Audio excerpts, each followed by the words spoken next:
We have already discussed 5 of the parts of speech. Today we're going to talk about the final 3, so there are a total of 8 parts of speech. We're going to start with prepositions. Prepositions in sentences are like wheels on a car. It's hard to make things run smoothly without them. They're little words that you might not notice, but they connect ideas. Prepositions show how one thing relates to something else, and they are always followed eventually by a noun or a pronoun, forming a prepositional phrase.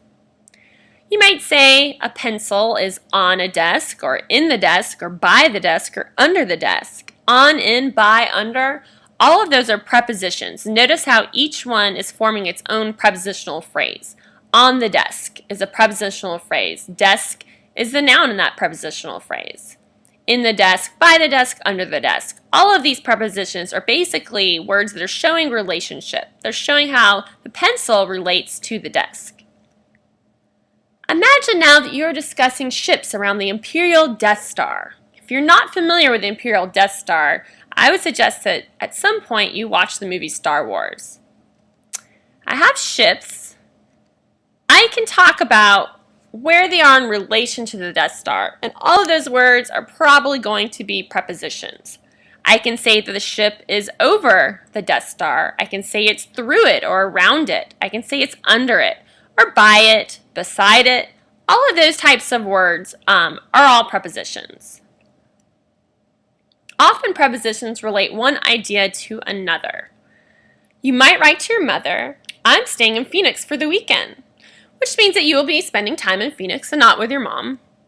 However, if you add "in the county jail," you have a completely different message. If you add "for armed robbery," your mother will probably become very upset by the ideas these prepositions are relating. Mothers much prefer messages like "I'm staying in Phoenix for an interview about a scholarship to Harvard." Notice that prepositional phrases do not need commas. You can stack on prepositional phrases just like Legos. Notice in these sentences that our prepositions are in red, and I can just string them along. Like I said, just like Legos, no comma needed. Now we're going to talk about conjunctions. When you look at a beautiful fountain with the water splashing over the cool stones, you don't say, "Look at the lovely cement connecting those stones."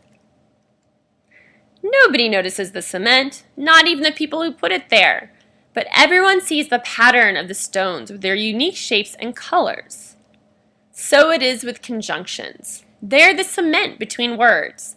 They bind other words and even entire sentences into one unit. For example, you might say, "I'm digging a hole and burying my dead turtle." You don't really notice that word "and," but without it, your sentence really wouldn't make sense. Conjunctions connect things. Here are a few examples of commonly used conjunctions in our language.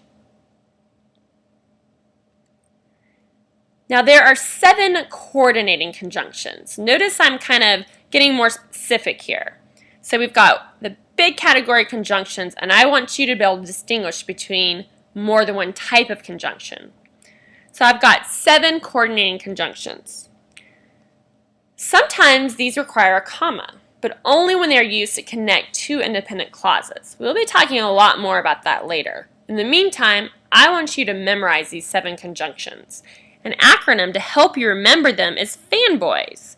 Notice the F stands for, A for and, N for nor, B for but, O for or, Y for yet, S for so. I promise you that if you take the time to memorize these 7 coordinating conjunctions, you're going to find that understanding your comma usage rules is going to become much easier and it's really going to help you down the road. Let's look at a few coordinating conjunctions. First of all, look at this first sentence. "I'm going to the mall and you're not coming with me." Can you identify the coordinating conjunction? It's the word "and."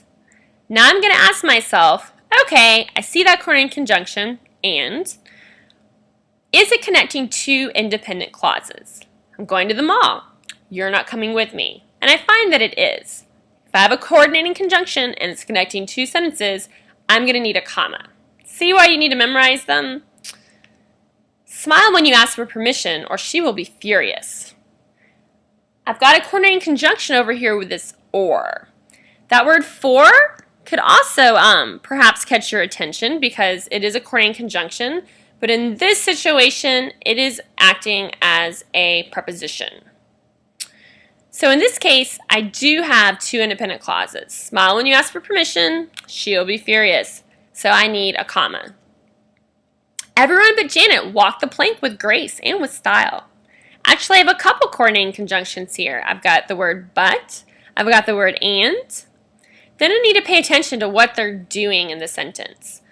Everyone but Janet. Let's look at either side of this first one, but. Everyone. On the other side, Janet walked the plank with grace and with style. I've got a complete sentence on the right-hand side, but not on the left-hand side. Everyone is not a sentence on its own, so there does not need to be a comma here. Let's look at our other one. Everyone but Janet walked the plank with grace. That works. Now let's look at the other side of and, with style. With style doesn't have a subject or a verb, so there's no complete sentence there, so there's no need for commas with these coordinating conjunctions. I'm canceling your debt, for our relationship means more to me than a measly $1 million. In this case, my conjunction is the word for. And I do have an independent clause on each side, so I need a comma there. Notice this word for is tricky. Sometimes it's a preposition, but in this case, it's working as a coordinating conjunction. It's joining two independent clauses. Janet took the leopard for a walk in Central Park. In this case, I don't have any coordinating conjunctions. I might have thought for was a coordinating conjunction, but actually here is acting as a preposition. For a walk is a prepositional phrase. In Central Park is also a prepositional phrase. They're showing relationships between the nouns in the sentence. I don't like pigeons, nor do I care to eat them. In this case, nor is my coordinating conjunction, and I do need a comma because it is connecting two independent clauses. I knew you liked rubber cement, yet I didn't think you would eat it. Here I've got yet as my coordinating conjunction, and I do need a comma. Alright, so I told you that you had to memorize those coordinating conjunctions. That's because if it's not a coordinating conjunction, it's probably a subordinating conjunction, and there are a whole bunch of those guys. It is much easier to memorize your 7 coordinating conjunctions than to try and remember all the subordinating conjunctions. Subordinating conjunctions can slip right in front of an independent clause, letting you then join that sentence with another independent clause. For example, you can take a simple sentence, I went to the store.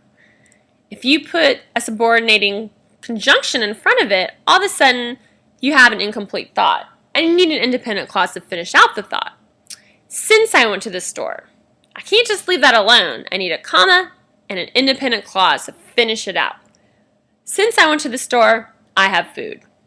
If I went to the store, I could get food. Although I went to the store, I still don't have food. Since, if, and although are all subordinating conjunctions.